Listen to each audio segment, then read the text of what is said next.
घटना घटी वहाँ मुंबई में। बापूजी माने उसके कानों में कह रहे कि ये भाई उठ जा तू मरा नहीं है, उठ जा।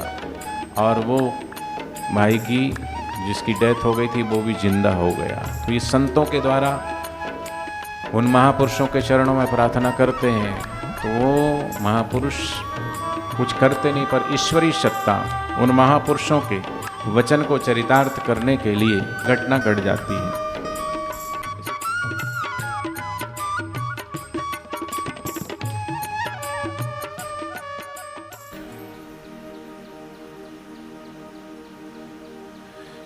राम जी को जब वनवास हुआ,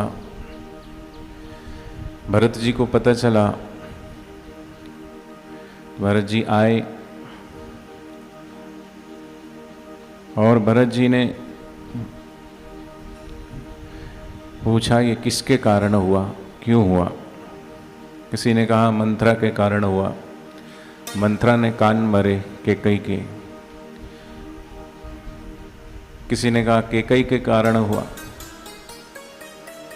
पर राम जी तो कैकई माँ से, कौशल्य से अधिक प्रेम करते थे। राम जी का तो राज्य अभिषेक होना था, पर राज्य अभिषेक की जगह रातों रात माता सरस्वती कैकई के मुख पर विराजमान हुई और राज तिलक की जगह वनवास हुआ। तो कभी तो कैकई माँ को सुनाए, कभी मंथरा को सुनाए। और गुरु वशिष्ठ जी कहने लगे रामचरितमानस में चौपाई लिखी कि सुनो भरत भावी प्रबल बिलक कयो मुनिनाथ, लाभ हानि जीवन मरण जस अपजस सब विधि के हाथ है। लाभ हानि जीवन मरण जस अपजस, ये 6 जो है ये विधि का विधान है।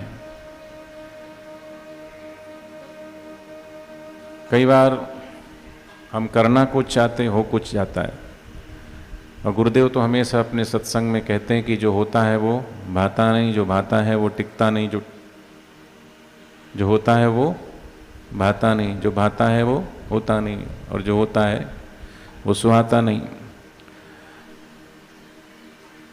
तो एक बार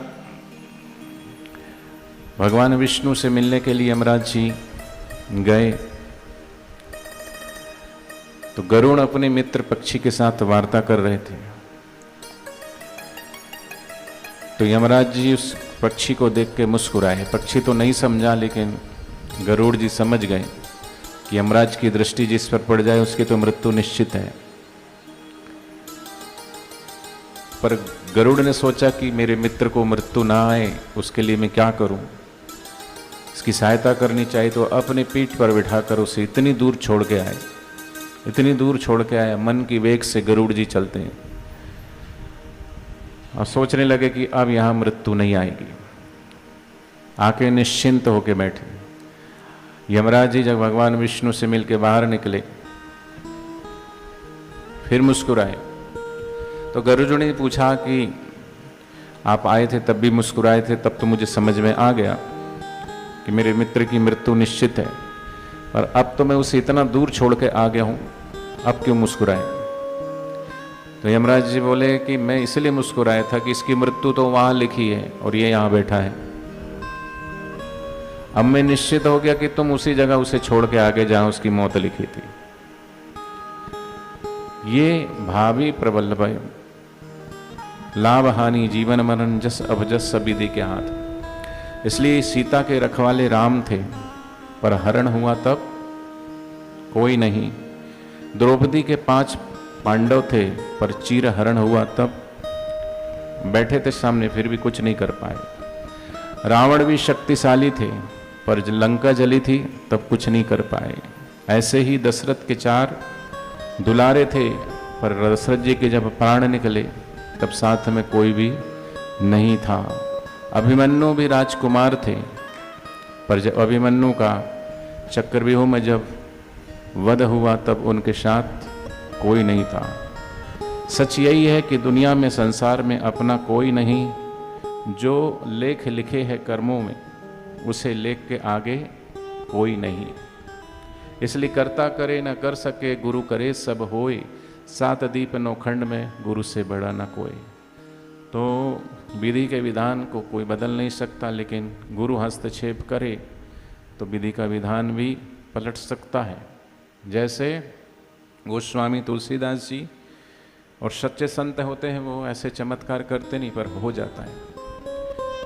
गोस्वामी तुलसीदास जी से ईर्ष्या करने वाले लोग, गोस्वामी तुलसीदास जी की वाणी असत्य हो उसके लिए एक सौभाग्यवती स्त्री, उसका पति मर गया, आपने सुना भी होगा गुरुदेव के श्रीमुख से, तो जानबूझकर उस स्त्री को तुलसीदास जी के पास भेजते हैं कि जाओ महाराज जी जिंदा कर देंगे। वो पता है कि जिंदा तो होगा नहीं और इनकी जगतसाई होगी। तब